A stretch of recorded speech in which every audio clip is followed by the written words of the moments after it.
Hello indie game fans, I like to look forward to upcoming games in my favourite genre, where I've already covered a whole bunch that are likely to release in 2022, which you can watch right here, but we have 10 more titles, a number of which are TBA, with a long time horizon, but exciting games to keep an eye on nonetheless.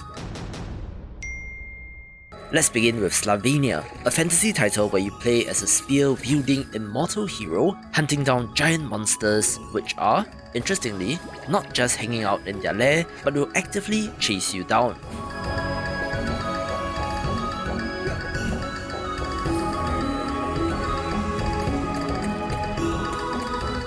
I think that this aspect alone makes the game feel fresh, having a little bit of a Monster Hunter vibe to the game, although I do wonder how much freedom the AI has in terms of where it goes and how it wants to approach an attack.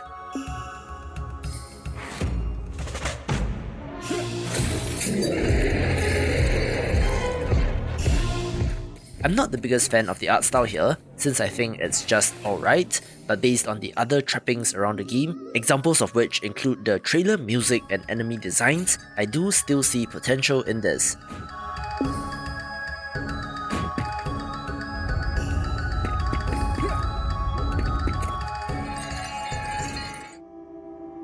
The blood on my hands, washed away by the unrelenting rain. A believer would see forgiveness. That is not what I am. Can you recognize that voice at the start of the trailer?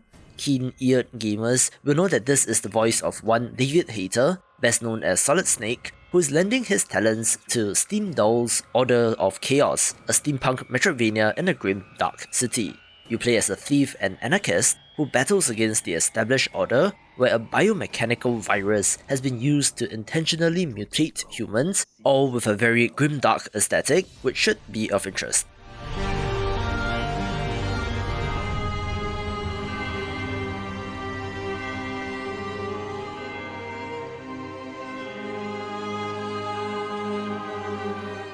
The developer of Skelethrone, the Chronicles of Ericona, did reach out to me, and being a fan of this genre, of course I had to help them along.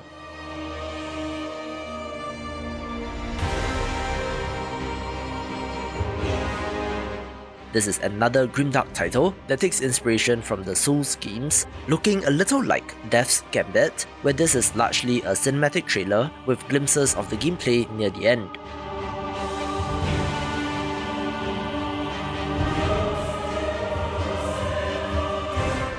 They are currently preparing their Kickstarter campaign, so I do hope to see more gameplay, but certainly one to keep an eye on.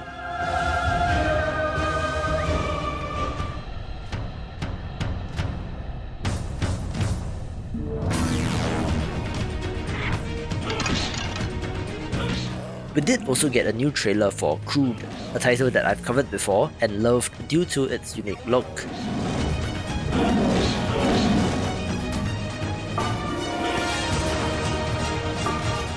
It is perhaps unintentionally hilarious due to the body proportions of the characters and enemies, where, strangely enough, you play as a fish out of water, a modern-day MMA fighter that is transported into a dark fantasy world.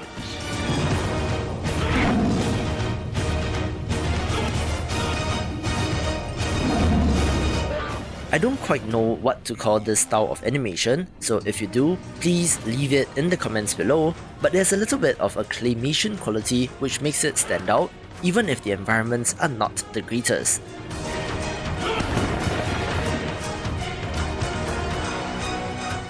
I just find the concept of Brock Lesnar punching monsters and throwing fireballs very funny, where this developer has an unconventional background as well, being older than you might think, so of course I have this on my watch list.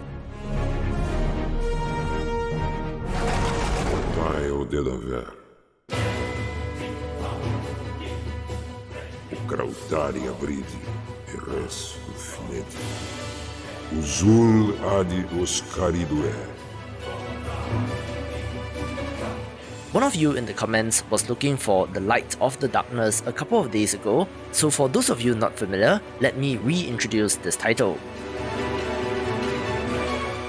You play as a hybrid, half angel, half demon, with no memory of how he came to be and rejected by both sides who are locked in an eternal conflict.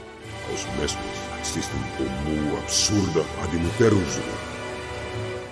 You are thus left to fend for yourself in the lands of oblivion, fighting enemies and bosses as you search for the truth behind your existence and if anything can be done to stop the war. This is another very pretty title, where the wings and flight or gliding mechanic looks interesting as well, with an essence absorption system which is a little like Crime from 2021, so this certainly has elements that makes it of interest.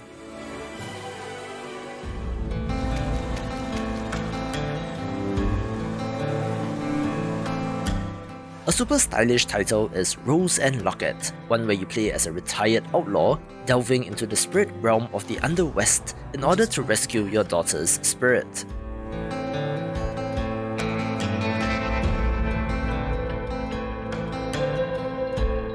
From the art and animation, it sure looks like Guacamelee to me, but with a different theme, and since I do love that series myself, of course I'm down for this.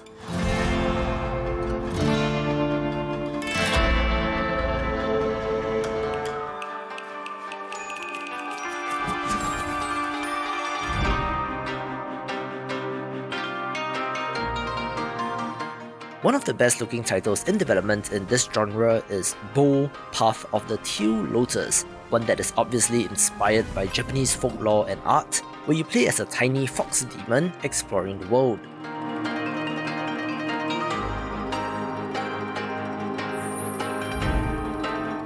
You can certainly see the influence of traditional Japanese painting and art on this game, which looks very well made here, and with enemies based on Japanese yokai, should have quite the variety as well.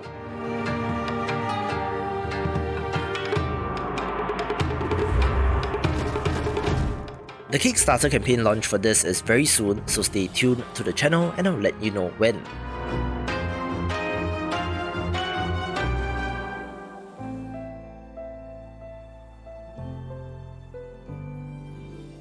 Let's move into the top 3 with Fallen Tear The Ascension, another gorgeous hand-drawn title that looks absolutely fantastic, where you play as a mysterious child seeking out the 22 fated bonds in order to learn the truth of his origins and to save a loved one. It does have many of the standard Metroidvania fare, with new abilities known as Ascensions that are the movement and traversal equivalents, but the 22 fated bonds part is the more interesting aspect, each of which is a character in itself.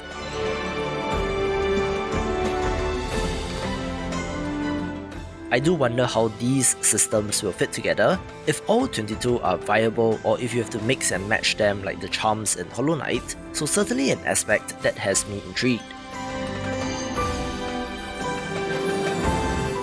It has some of the most beautiful art and animation that I have seen, but unfortunately does seem to be lagging a little in the wishlist department, so if it does look good to you, go right ahead and drop them a wishlist.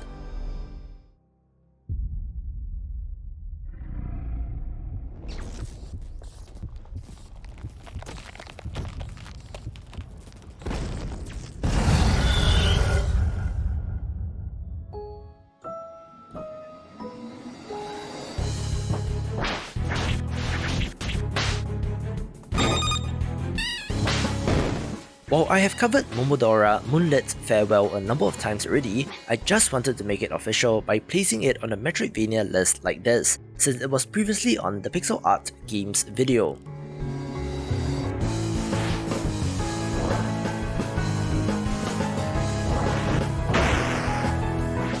It is essentially Momodora 5, following on from Reverie Under the Moonlight, where the developer made Minoria in between, which had a mixed reception even from the developers themselves.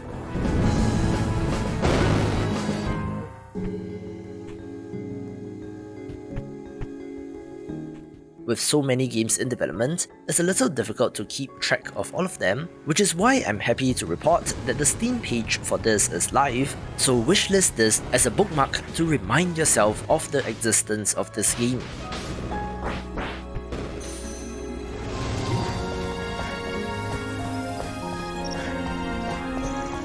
My number one reason for making this video is actually to share After Image, another gorgeous hand-drawn title that got announced quite recently and has been gaining a lot of traction due to the look. It is everything that I look for in one of these games, so of course I'm interested, where a curious fact is that it comes to us from a Chinese developer based in Shanghai, so again, it's nice to see more variety in developers taking the #1 spot. For more Metroidvania titles, watch these videos and I will see you after the jump.